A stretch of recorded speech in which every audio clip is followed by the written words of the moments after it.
This channel is made possible by viewers like you. My viewers, subscribers, and patrons greatly help to keep this channel going. I wouldn't be here today if it wasn't for all of you. Please make sure to subscribe so you don't miss any uploads. And if you'd like to go the extra mile, please check out my Patreon page. For just $1 a month, you'll get access to what I'm working on, previews of upcoming content, and even early videos, along with other tier options for those that are interested. Thank you, and now on to the video.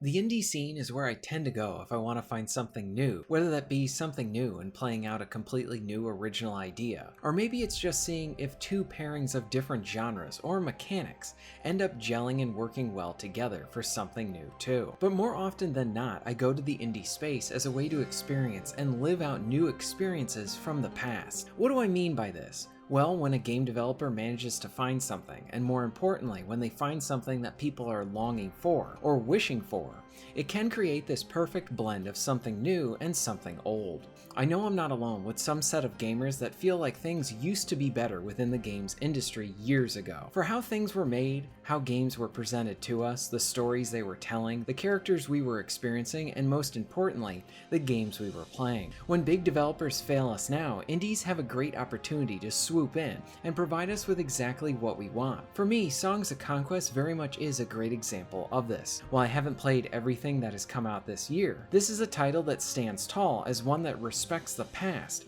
and provides a bright future as well, and I just can't stop talking about it.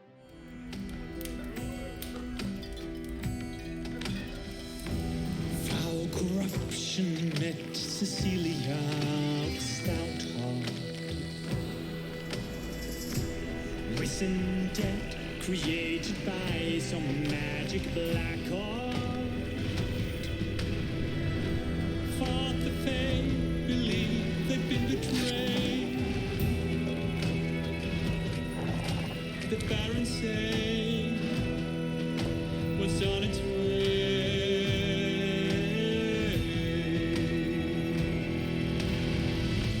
She so clearly that they've been misled. Won't kneel instead, crush the dead.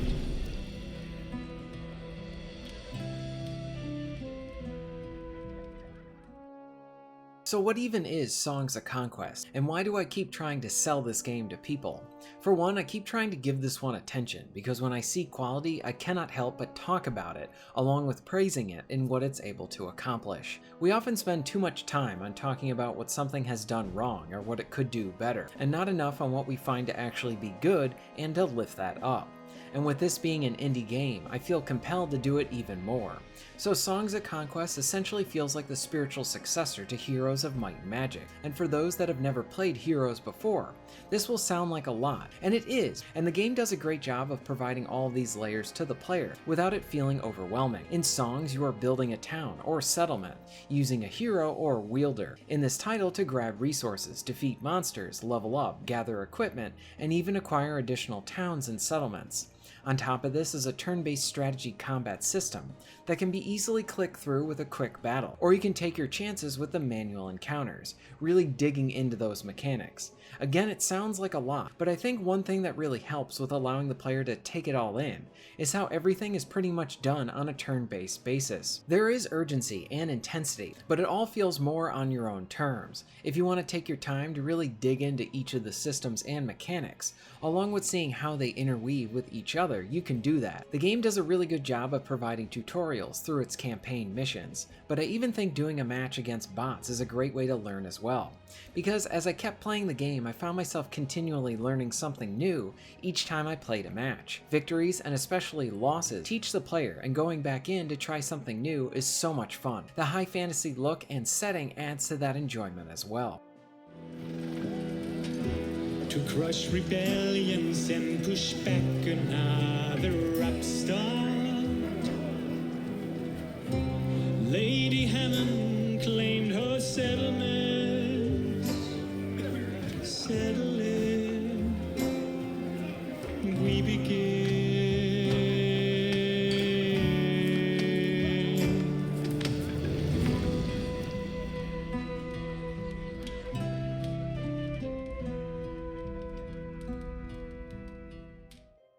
Songs of Conquest might not look like an addictive game, but the pull is there, and it's very, very strong. And it is something that feels like that addiction resets and stays strong even when you start a new match after completing one. I never grew tired of the loop that is provided here.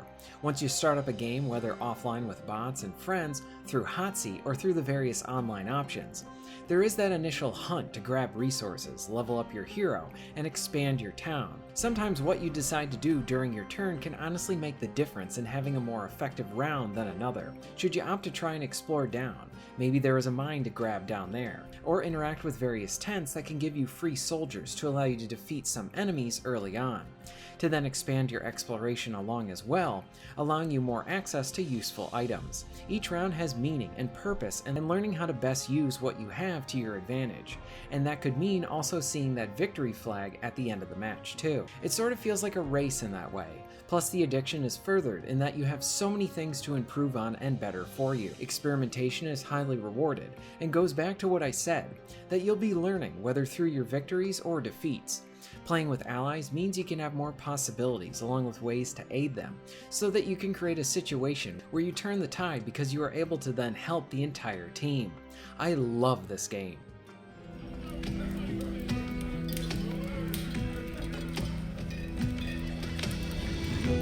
She gave Silk Spool the warm welcome he desired, defeated him and all the bandits that he hired. But Walking Dead and fame had now appeared. No time for cheers, just swords and spears.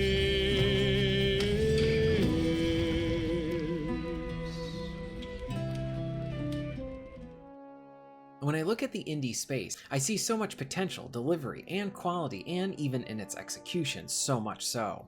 For example, if there's an older style or even a game that you miss, go to the indie side of things, and you're bound to find something that manages to capture what you loved about this retro thing.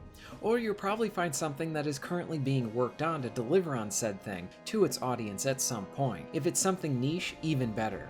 Many times these games are made from super fans of those same games that you love and miss, and just want that publisher that holds the rights to do something with that license or series, whether that be a sequel or even a set of remasters.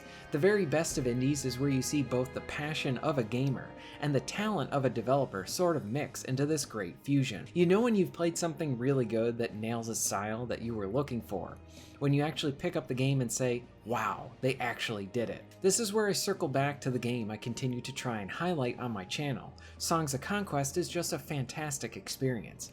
It is one that very much nails what it's trying to do. It respects the past while also finding a way to deliver on a new experience for those fans. I love this indie, and it's one of 2024's best games. Have you played Songs of Conquest? How does it stack up for you, especially if you've played any of the prior Heroes games? Let me know in the comments down below. If you're interested in being notified of new videos, please hit the subscribe button and bell. And if you would like to support the channel and get early access to content, please check out my Patreon. All of the links will be at the end of this video and within the description. And thank you very much for watching.